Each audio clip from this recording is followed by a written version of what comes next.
এই দেশটা যদি আমার না হতো, আমার বাপের না হতো, আমার ছেলের দেশ হতো না, আমার নাতির দেশ হতো না। সুতরাং এই কথা যারা বলেন তারা সাবধানে বলবেন।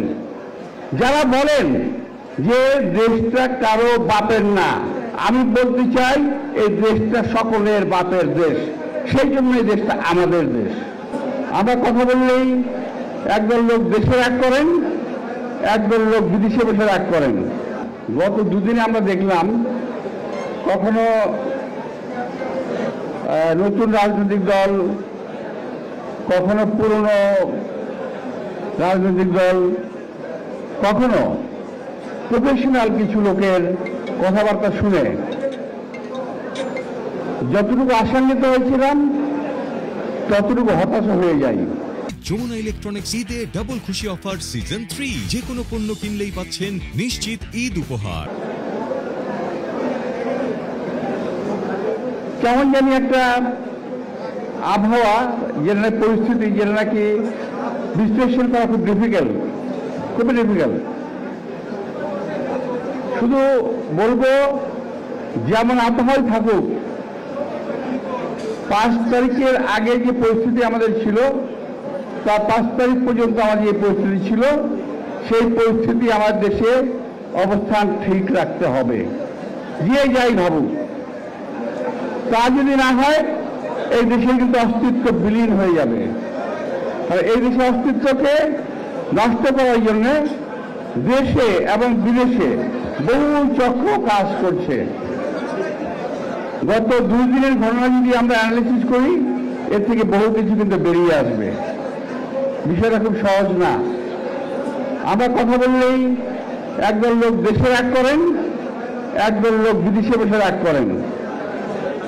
বলেন, আমি কয়েকদিনের কথা বলেছিলাম, সেই কথা আমি এখন স্ট্যান্ড করি, যে আমার কথা বলার 7 দিন পরে গতকাল পরশু কয়েকদিন আমাদের কয়েকটা রাজনৈতিক দলের মতামত জমা হয়েছে। ওই যে সংবিধান সংশোধনের সংস্কারের মতামত জমা হয়েছে।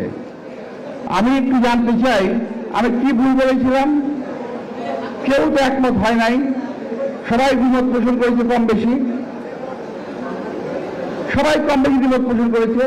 আমি প্রথমেই বলেছিলাম যে আপনাদের সকল বিষয় তো সম্ভব হবে না মেনে নেওয়া, এই কথা বলেছিলাম। এর পরিপ্রেক্ষিতে আমার জ্ঞাতি গোষ্ঠী তুলে গালিগালাজ করেছে এক ভদ্রলোক। বলেছে মির্জা আব্বাস সাহেব যখন ক্ষমতায় যাবেন তখন ওরা সব চেঞ্জ করে দেবেন, যা আমি বলি নাই। এই কথা বলার পরে বলেছে, আমি দুঃখিত মাননীয় চেয়ারম্যান সাহেব, আমাকে এই কথা জবাব দিতেই হচ্ছে, কারণ আমি মুক্তিযুদ্ধ করেছি। সুতরাং কেউ যদি বলে যে এই দেশটা কারো বাপের না, আমার গায়ে খুব লাগে। এই কারণে, এই দেশটা যদি আমার বাপের না হতো, এই দেশটা আমার হতো না। এই দেশটা যদি আমার দাদার না হতো, এই দেশটা আমার বাপের হতো না। এই দেশটা যদি আমার দাদার বাপের না হতো, এই দেশটা আমার হতো না। এই দেশটা যদি আমার না হতো, আমার বাপের না হতো, আমার ছেলের দেশ হতো না, আমার নাতির দেশ হতো না। সুতরাং এই কথা যারা বলেন তারা সাবধানে বলবেন। যারা বলেন যে দেশটা কারো বাপের না, আমি বলতে চাই এই দেশটা সকলের বাপের দেশ, সেই জন্য এই দেশটা আমাদের দেশ। আমার দেশের জন্য আমি যুদ্ধ করেছি, লড়াই করেছি, আরো লড়ব।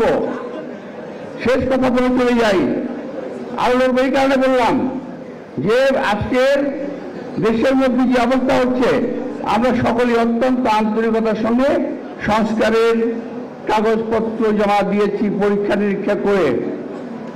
এখন এই সরকারকে বলতে চাই, যেই সংস্কার করে যাচ্ছেন এটা এখনো দেশের লোক দেখে নাই।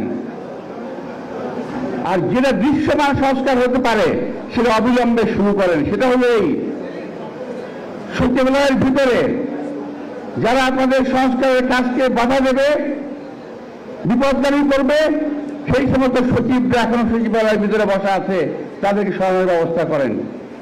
প্রশাসনের প্রতিটি রঙে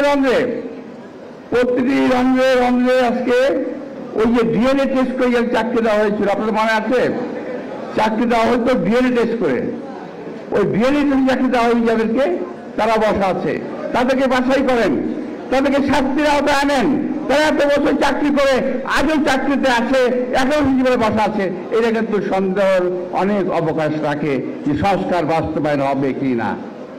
প্রিয় ভাইরা, আমি আপনাদের সবাইকে আন্তরিক শুভেচ্ছা জানিয়ে অযথা কতক্ষণ সময় নষ্ট করলাম আপনাদের এই জন্য দুঃখ প্রকাশ করে সমাজকে বিদায় নিচ্ছি। সবাইকে ধন্যবাদ। আসসালামু আলাইকুম।